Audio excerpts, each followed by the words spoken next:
bombing Ukraine. Yeah. Do you still believe him when he tells you that he wants peace? You know, I believe him. I believe him. I think we're doing very well with Russia. But right now they're bombing the hell out of Ukraine. And Ukraine, I'm finding it more difficult, frankly, to deal with Ukraine. And they don't have the cards. They don't have the cards. As you know, we're meeting in Saudi Arabia on sometime next week, early.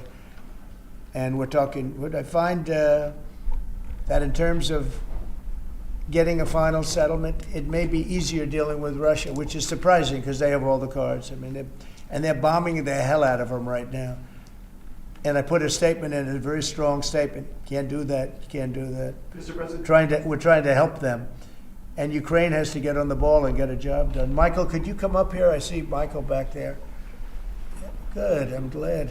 He's traveling all over the world. I just saw him come in the door. Could you give a little definition of what's going on, please? Sure. Well, the president has been crystal clear, and he's been clear to all sides. The fighting has to stop. Both sides need to get to the table. We had a good engagement.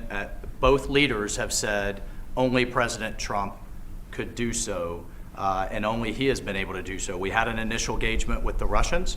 The Ukrainians had a great opportunity to bind our economies together through that mineral deal. Unfortunately, that didn't go so well, but we think we're going to get things back on track. Secretary Rubio, myself and Ukrainian delegation will be meeting in Saudi Arabia next week to get these talks back on track, get a ceasefire in place, and drive peace home under President Trump's leadership. I think both parties want to settle. I think if I wasn't president, this war would have had no chance of settlement, zero chance. But I think we're going to get it settled and stopped. We got to stop. They're losing on average 2,000 soldiers a week. That's a lot of soldiers. Do you agree, Peter? It's a lot of soldiers on both sides, I agree.